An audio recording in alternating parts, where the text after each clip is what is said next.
Kegiatan MPLS virtual SMP Negeri 69 Jakarta tahun pelajaran 2020-2021 Selasa 14 Juli 2020. Pengenalan kurikulum pendidikan yang akan disampaikan oleh Ibu Siti Rahmani SPD. Kepada beliau kami persilahkan. Assalamualaikum warahmatullahi wabarakatuh. Selamat pagi semuanya anak-anakku, khususnya kelas 7.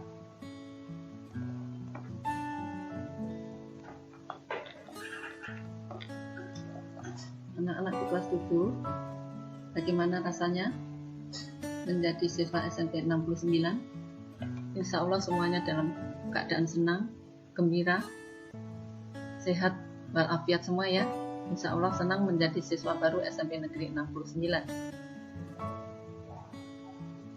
Meskipun kita bertemu dalam suasana virtual, karena kalian semua tahu karena COVID-19, kita hanya bisa berdoa, ya nak ya, semua kita berdoa, insya Allah COVID-19 dapat berlalu dari bumi Indonesia khususnya, umumnya dari bumi dunia, agar kita bisa kembali beraktivitas normal. Oh ya, Ibu akan memperkenalkan diri dulu, karena ada pepatah, tak kenal maka tak sayang. Kenalkan, nama Ibu Siti Rahmani. Ibu mengajar mata pelajaran matematika. Di sini Ibu akan membawakan materi tentang kurikulum, khususnya kurikulum yang berlaku di SMP Negeri 69 Jakarta.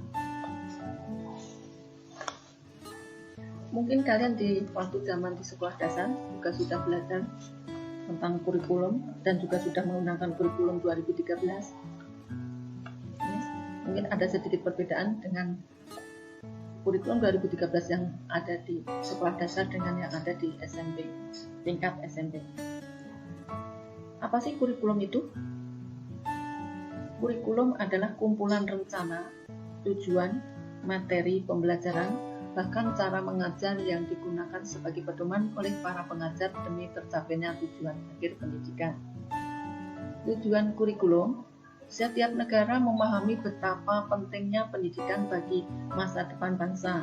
Maka dari itu, setiap negara merumuskan tujuan pendidikan yang ingin dicapai melalui kurikulum. Kurikulum di setiap negara berbeda-beda berdasarkan pada falsafah negara, keadaan sosial politik, serta sumber daya manusia dan alam yang terdapat pada negara tersebut. Tujuan pendidikan di SMP meletakkan fondasi dasar kecerdasan, pengetahuan, kepribadian, akhlak mulia, serta keterampilan agar peserta didik dapat hidup mandiri dan siap mengikuti jenjang pendidikan. Di SMP Negeri 69, kurikulum yang kita gunakan adalah kurikulum 2013 yang disingkat Kurtilas Pembaharuan atau revisi. Kurtilas dikembangkan dan diterapkan dengan fokus menciptakan generasi masa depan Indonesia yang mampu berpikir dan berkomunikasi jernih dan luas, toleran dan bertanggung jawab moral dalam setiap langkah. Selain itu berpandangan dan berminat luas dengan perspektif global.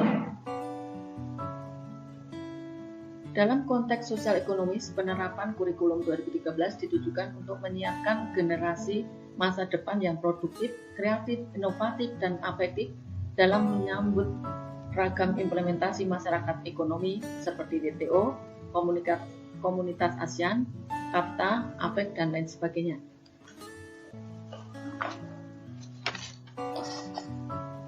Di dalam kurikulum 2013, tahap pelaksanaan kurikulum 2013 ada 3 tahap. Yang pertama, kegiatan pendahuluan, yang kedua, kegiatan inti, dan yang ketiga, kegiatan penutup. Dalam kegiatan pendahuluan, itu banyak memfokuskan guru. Di sini guru mengkondisikan suasana belajar yang menyenangkan, mendiskusikan kompetensi yang sudah dipelajari dan dikembangkan sebelumnya yang berkaitan dengan kompetensi yang akan dipelajari dan dikembangkan, menyampaikan kompetensi yang akan dicapai dan manfaatnya dalam kehidupan sehari-hari, menyampaikan garis besar cakupan materi dan kegiatan yang akan dilakukan, serta menyampaikan lingkup dan teknik penilaian yang akan digunakan. Ini di dalam kegiatan pendahuluan. Untuk kegiatan inti itu kegiatan kerjasama antara guru dengan pendidik, umpan balik. Di dalam kegiatan inti, itu kalau di dalam kelas, kalau kita langsung bertatap muka, ya karena kalian nanti itu virtual, berarti kalian itu akan mengerjakan, ada materi dari guru, kalian akan mengerjakan tugas, mungkin ulangan. Jadi disitulah kegiatan intinya. Di dalam kegiatan itu akan guru dan murid akan saling bekerja sama, saling umpan balik.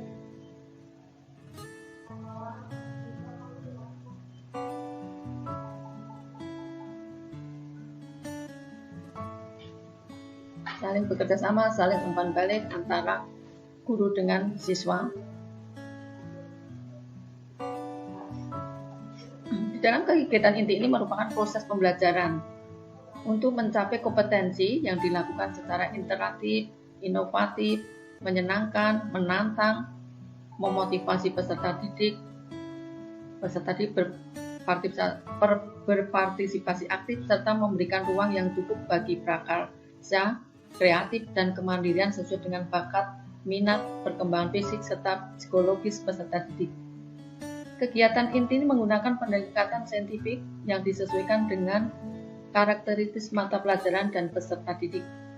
Guru memfasilitasi peserta didik untuk melakukan proses mengamati, menanya, mengumpulkan informasi, mencoba, menalar, dan mengasosiasi, serta dapat mengkomunikasikan.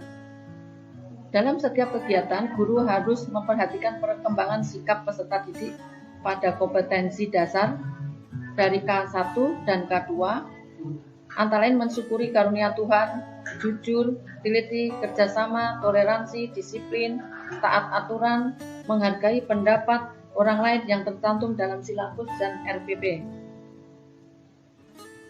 Untuk kegiatan penutup itu dibagi dua.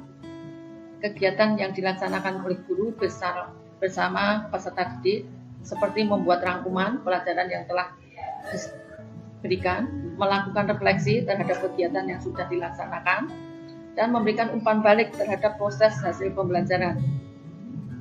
Kegiatan guru dalam penutup itu melakukan penilaian, merencanakan kegiatan tindak lanjut dalam bentuk pembelajaran remedi, pengayaan, layanan konseling, memberikan tugas baik tugas individu maupun tugas kelompok sesuai dengan hasil belajar peserta didik, serta menyampaikan rencana pembelajaran pada pertemuan berikutnya.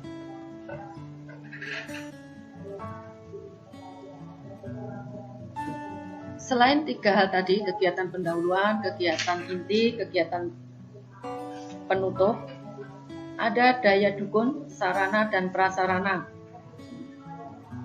Karena dengan kegiatan itu tanpa adanya sarana dan prasarana maka tidak akan bisa berjalan dengan baik.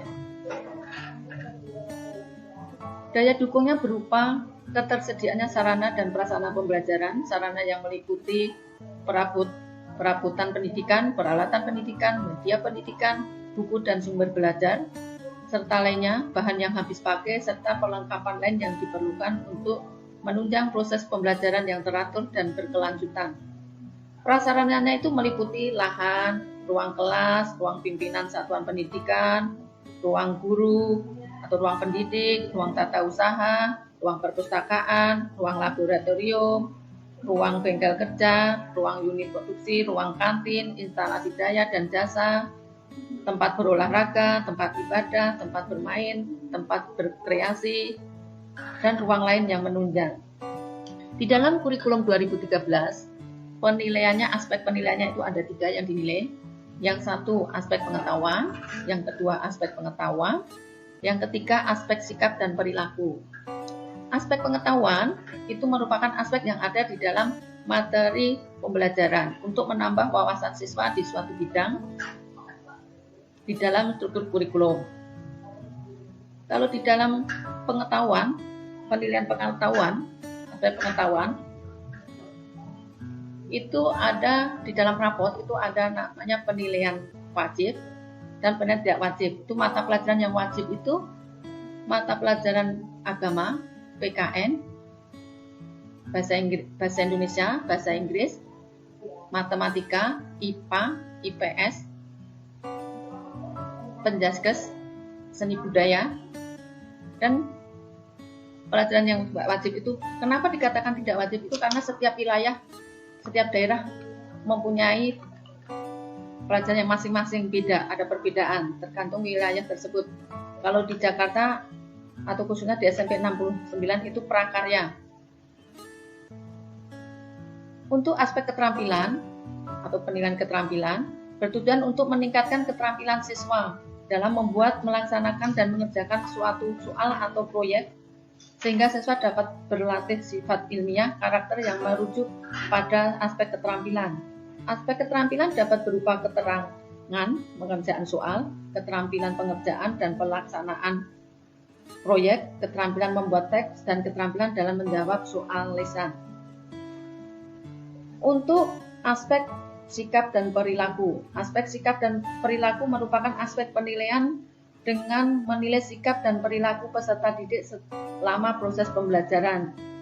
Aspek penilaian ini dinilai oleh guru dalam jurnal harian, bisa juga teman sejawat, dengan sebuah lembaran nilai atau diambil oleh diri masing-masing siswa.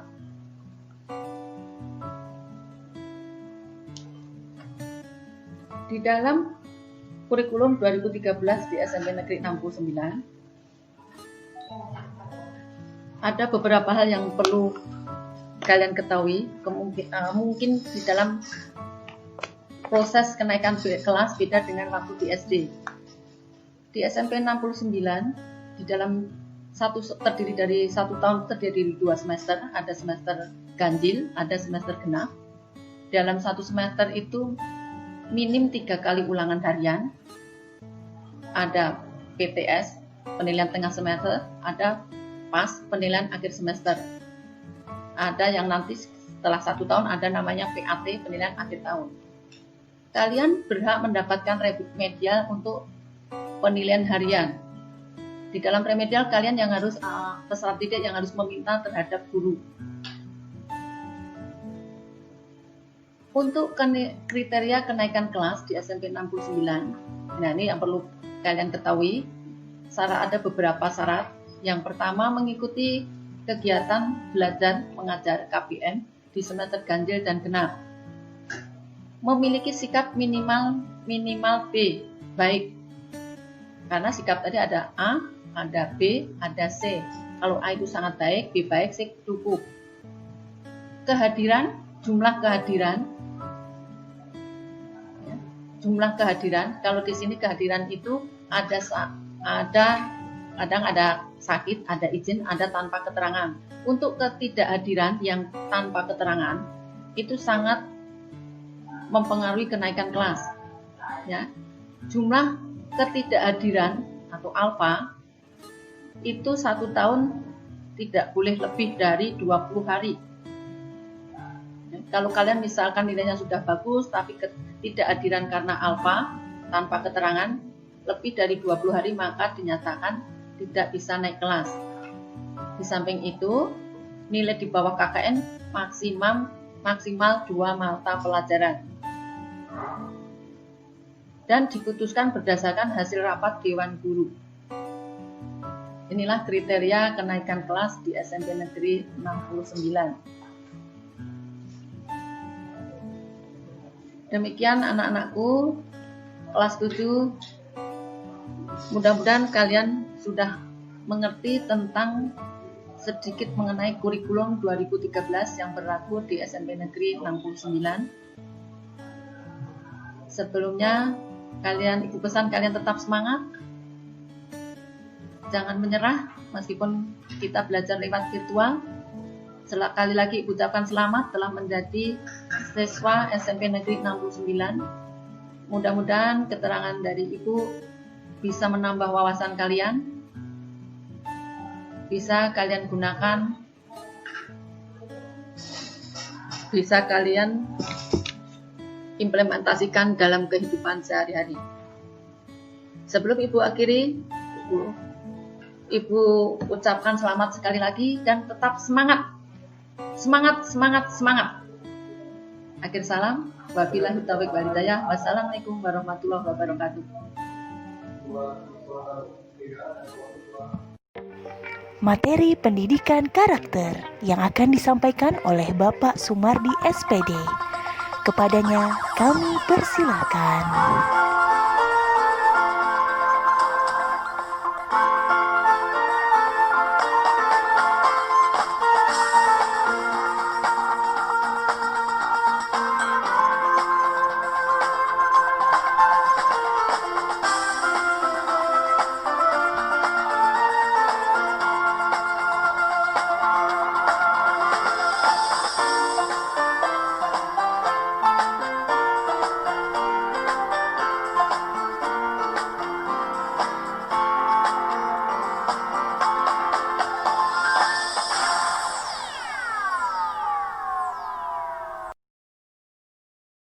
Assalamualaikum warahmatullahi wabarakatuh. Selamat pagi dan salam sejahtera untuk kita semua. Anak-anakku yang Bapak sayangi dan Bapak banggakan.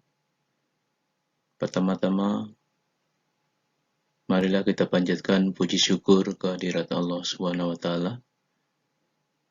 karena atas perkenannya lah, atas ridhonya, saya, kalian bisa melaksanakan kegiatan MPLS, masa pengenalan lingkungan sekolah. Dan Bapak ucapkan selamat atas diterimanya kalian di sekolah SMP Negeri 69 Jakarta. Alhamdulillah, karena banyak sekali teman-teman kalian yang tidak diterima dengan berbagai alasan, apakah tidak memenuhi syarat, ataukah tidak ada kesempatan untuk memenuhi persyaratan-persyaratan lainnya. Baiklah anak-anakku yang ganteng-ganteng, yang cantik-cantik, sebelum Bapak lanjutkan, Bapak ingin memperkenalkan diri.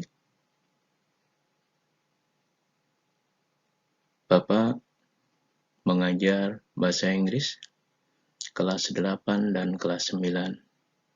Kalian boleh memanggil Bapak dengan panggilan Bapak Mardi.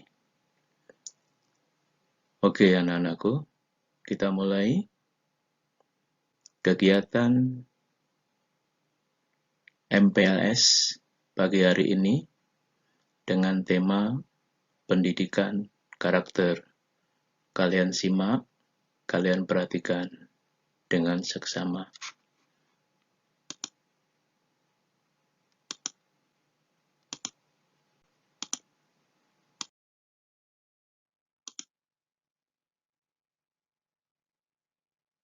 Pendidikan karakter. Ada yang tahu apakah pendidikan karakter itu? Belum. Oke.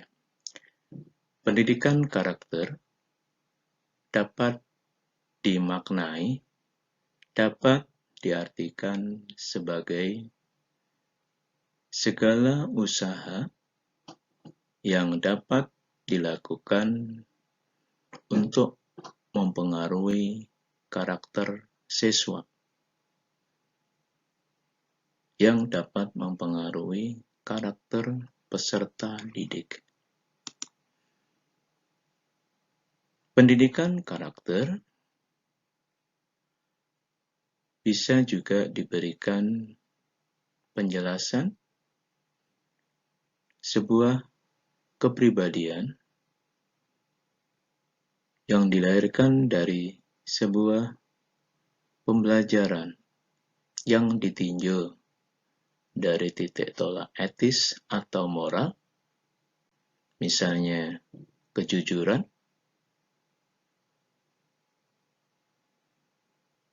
dan biasanya berkaitan dengan sifat-sifat relatif yang sama.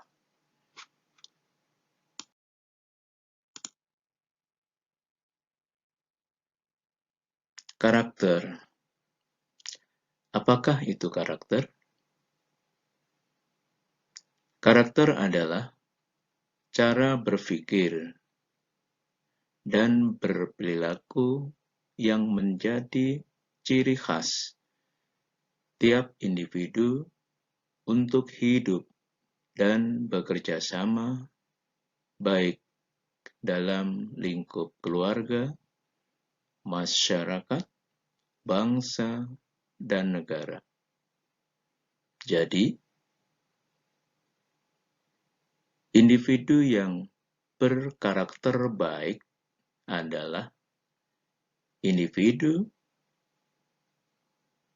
yang bisa membuat keputusan dan siap bertanggung jawab tiap akibat dari keputusan yang ia buat. Pembentukan karakter merupakan salah satu tujuan pendidikan nasional.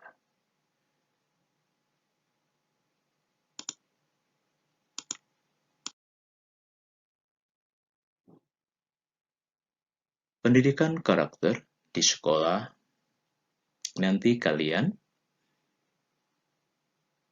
akan berhubungan dengan penilaian sikap. Ingat,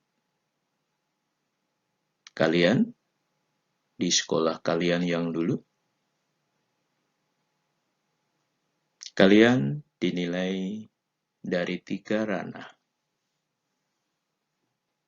Apa itu? Ada nilai pengetahuan.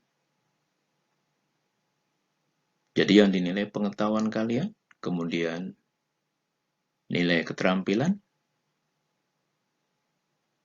dan yang terkait dengan pembelajaran hari ini adalah nilai sikap atau nilai karakter. Ini saling berkaitan. Apa makna dari penilaian sikap? Penilaian sikap adalah sikap atau karakter kalian ketika kalian belajar, baik di kelas maupun di luar kelas. Ketika kalian belajar setiap bidang studi, Bapak Ibu Guru akan memberikan penilaian tentang sikap kalian, tentang watak kalian, karakter kalian.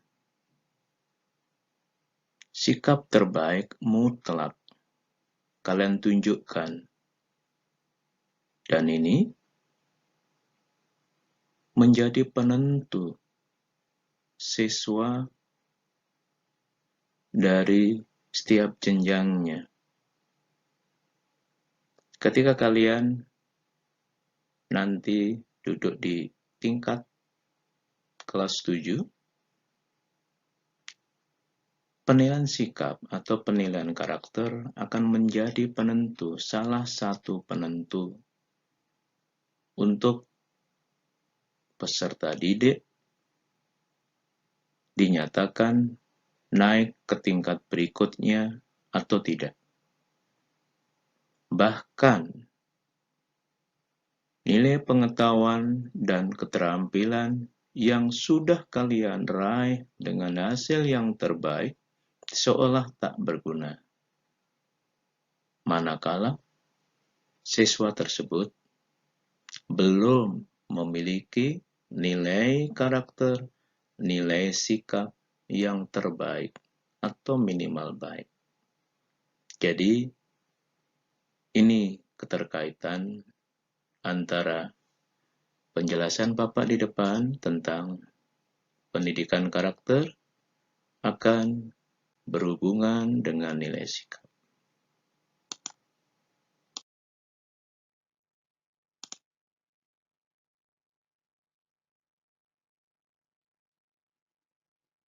Dari tahapan-tahapan sebelumnya akan melahirkan sebuah sikap yang diidam-idamkan oleh guru, oleh orang tua kalian di rumah, oleh masyarakat, dan bahkan bangsa dan negara ini, yaitu individu yang cerdas, yang ditempa dari mulai ruang belajar sampai nanti ketika kalian terjun ke masyarakat.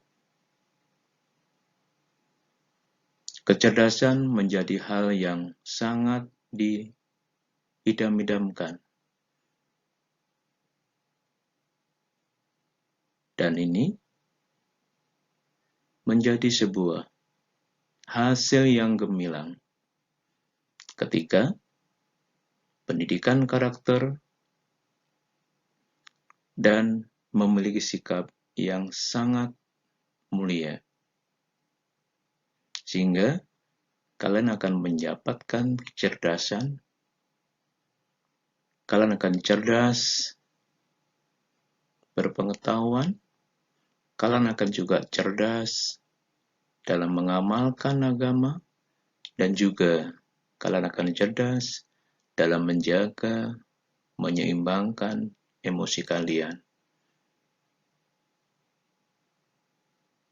Kalian akan luas berpengetahuan. Kalian juga akan cerdas dalam mengamalkan agama, keyakinan yang kalian anut. Dan juga kalian bisa mengendalikan emosi kalian dalam berkomunikasi dengan teman, dengan saudara, dengan keluarga, dan bahkan dengan masyarakat luas.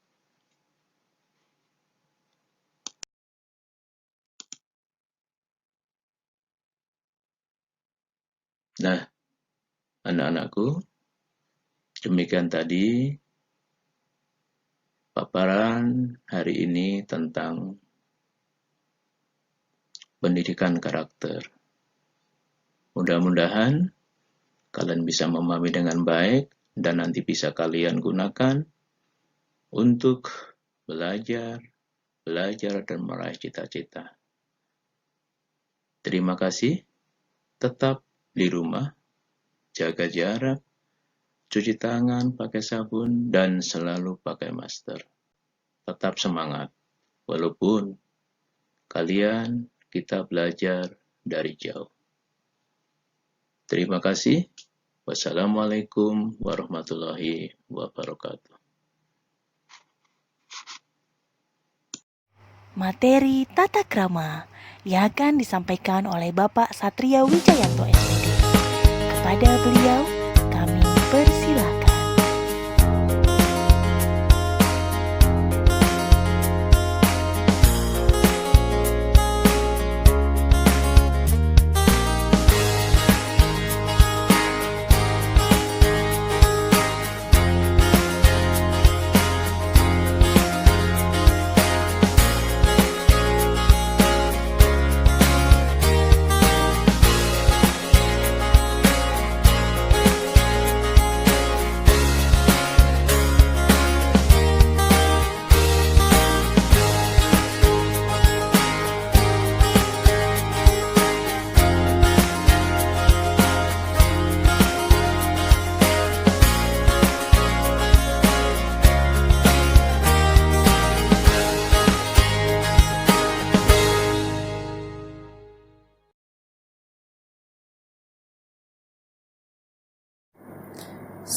Assalamualaikum warahmatullahi wabarakatuh.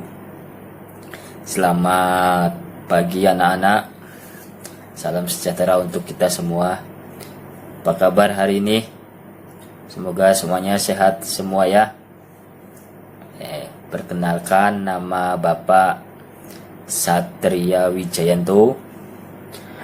Bapak mengajar di SMP 69 sebagai guru PJOK, guru pendidikan jasmani, olahraga, dan kesehatan.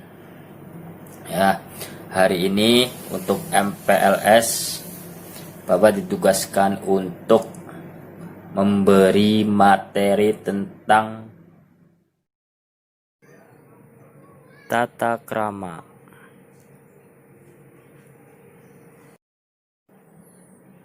Apakah kalian tahu apa itu tata krama?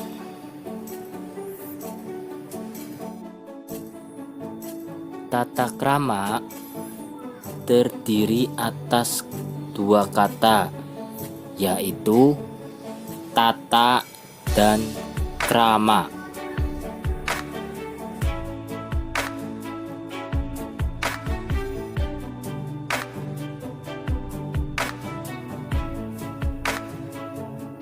Tata berarti adat, aturan, norma, peraturan. Krama berarti sopan santun, kelakuan, tindakan, perbuatan. Jadi bisa kita simpulkan tata krama artinya adat sopan santun atau kebiasaan sopan santun.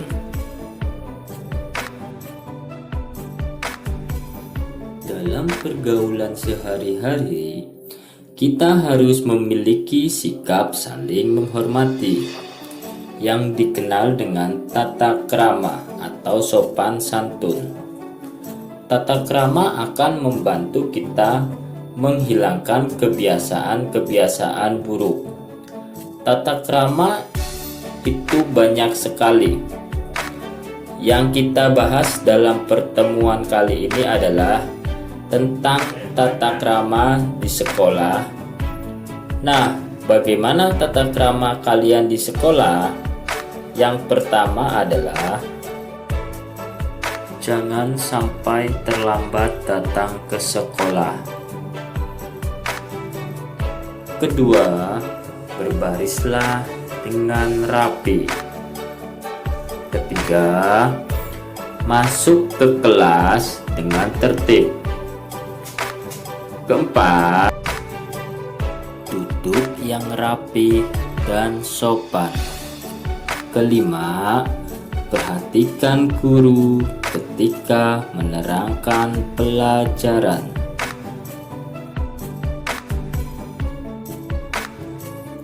Apa saja jenis tata krama di sekolah?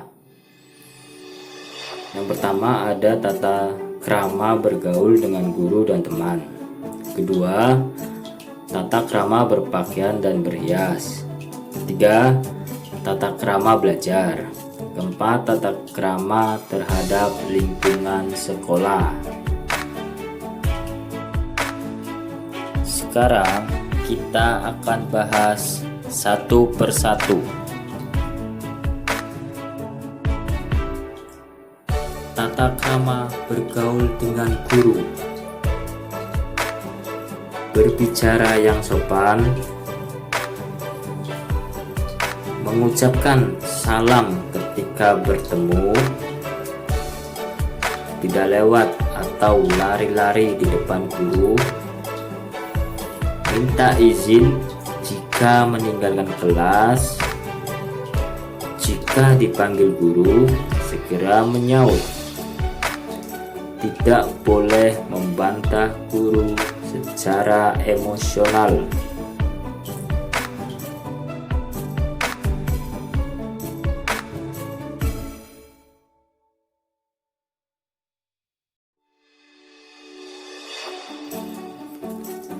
Tata krama bergaul dengan teman. menghormati teman-teman di sekolah, tidak berkata kasar dan mengejek teman, minta izin jika meminjam peralatannya, saling menasihati dengan cara yang baik, tidak menyebarkan aib teman, saling menolong dan membantu kesulitan teman, tidak menyakiti dan mengganggu sesama teman. Tata krama berpakaian dan berhias di sekolah. Berpakaian seragam sesuai aturan sekolah. Tidak boleh memakai perhiasan dan bersolek berlebihan. Tidak boleh bertato. Memakai seragam olahraga saat jam olahraga. Tata krama belajar. Membersihkan kelas sebelum guru masuk. Hadir di kelas tepat waktu. Tidak ribut dan berisik ketika belajar. Diam dan memperhatikan saat guru bicara. Tidak memilih dan membeda-bedakan guru. Minta izin jika meninggalkan kelas. Tata krama terhadap lingkungan sekolah antara lain: buanglah sampah pada tempatnya, jagalah kebersihan baik di dalam kelas maupun di sekitar halaman, siramlah bunga atau tanaman yang ada di sekolah, tidak merusak fasilitas yang sudah ada di sekolah. Demikian penjelasan Bapak tentang tata krama. Terima kasih, semoga bermanfaat. Terus semangat belajar walaupun di tengah pandemi corona. Assalamualaikum warahmatullahi wabarakatuh.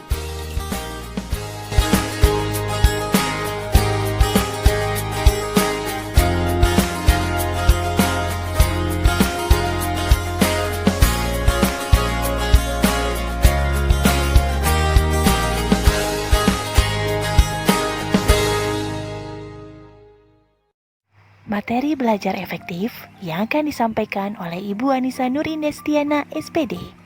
Kepada beliau kami persilahkan. Assalamualaikum warahmatullahi wabarakatuh. Perkenalkan, saya Anissa Nurin Destiana atau kalian bisa memanggil saya Ibu Indes. Saya guru bimbingan dan konseling untuk kelas 8 di SMP Negeri 69. Pertama-tama saya ingin mengucapkan selamat datang untuk kalian siswa dan siswi baru yang akan memasuki SMP Negeri 69. Selamat bergabung dengan keluarga besar kami. Kemudian hari ini adalah hari pertama kalian memulai kegiatan belajar dan mengajar dari rumah pada tahun 2020 dan 2021. Ibu ingin mengatakan dulu beberapa hal. Tentunya mungkin ada sedikit atau beberapa perbedaan ketika kalian waktu di sekolah dasar dan juga di SMP. Ketika kalian memasuki jenjang SMP, pastinya kalian harus merubah beberapa sifat dari kalian. Kalian dituntut untuk lebih mandiri dan juga bertanggung jawab. Mungkin ketika kalian waktu di SD, ketika kalian diberikan tugas oleh ibu dan bapak guru kalian, kalian tidak dituntut untuk mengumpulkannya secara tepat waktu. Mungkin ibu dan bapak guru memberikan pekerjaan rumah pagi, kalian mengumpulkannya malam. Mungkin harus mengerjakan hal-hal lain terlebih dahulu, tapi ibu berharap bahwa di SMP ini kalian harus lebih bertanggung jawab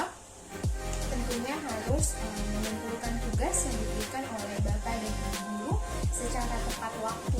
Jadi apabila kalian sudah diberikan tugas oleh bapak dan ibu guru, ibu berharap kalian langsung mengerjakannya. Jadi jangan ditunda-tunda terlebih dahulu agar semua pekerjaannya dapat diserahkan ke bapak dan ibu guru tidak terlambat gitu.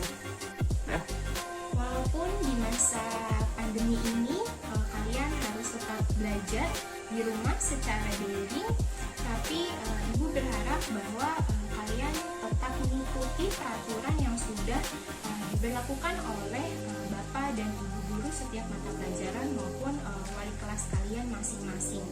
Kalian juga harus tetap semangat. Gimana sih caranya agar tetap semangat mengikuti pelajaran walaupun secara daring? Mungkin salah satunya kalian bisa membuat tempat belajar kalian senyaman mungkin agar kalian tetap dapat memahami materi-materi yang diberikan oleh bapak dan ibu guru.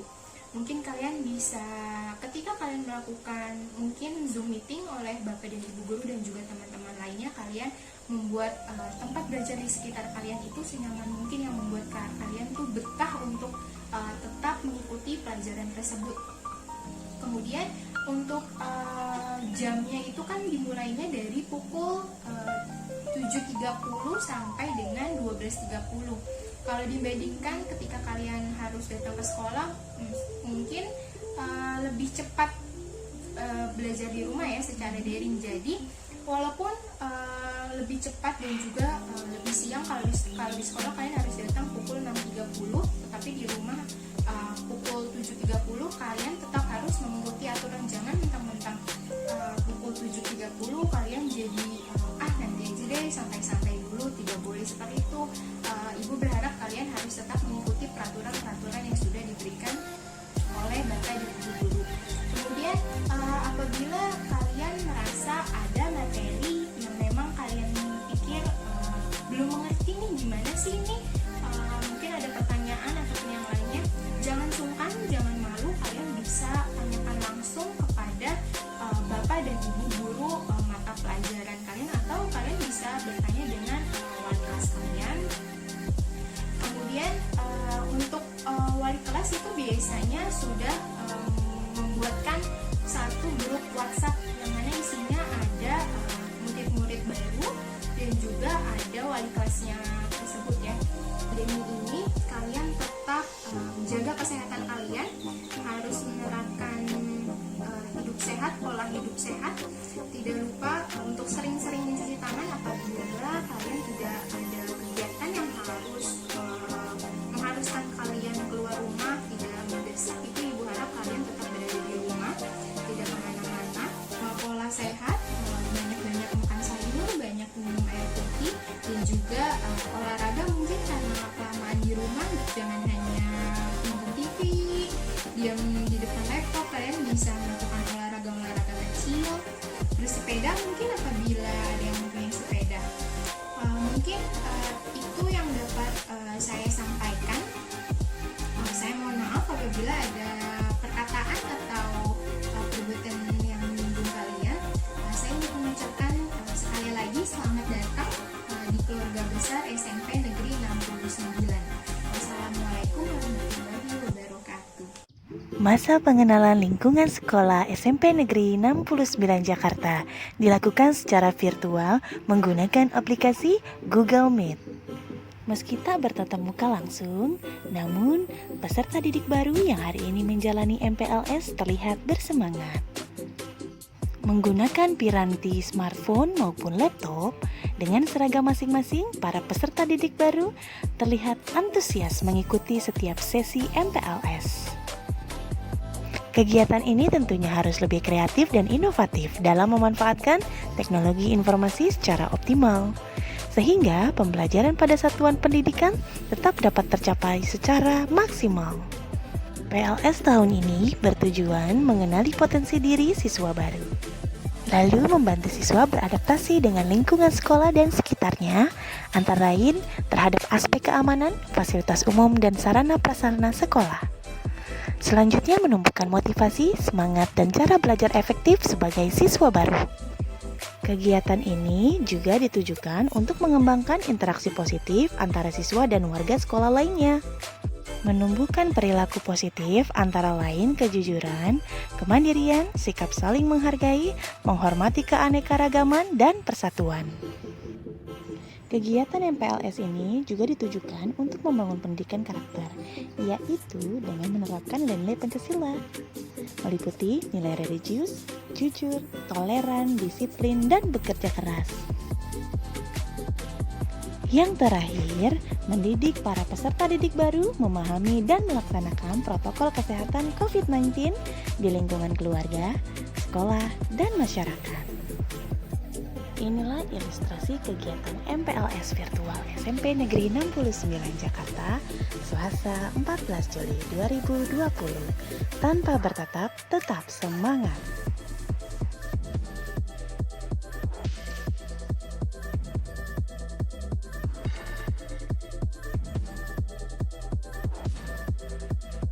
Tari tradisional dan music performance.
keajaiban, kilauan indahnya pelangi.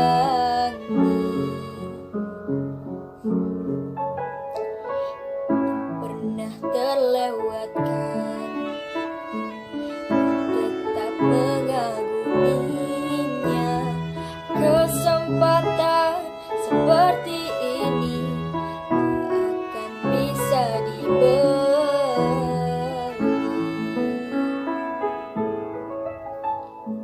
Bersamamu ku habiskan waktu, senang bisa mengenal dirimu.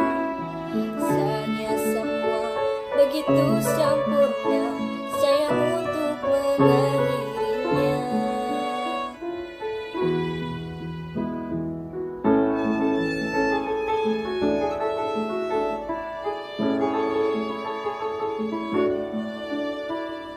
Lawan keterbatasan,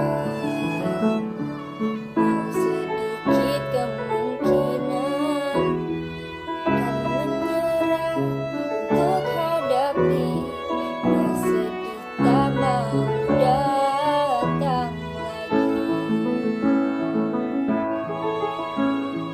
Bersamamu ku habiskan waktu, senang bisa mengenal dirimu.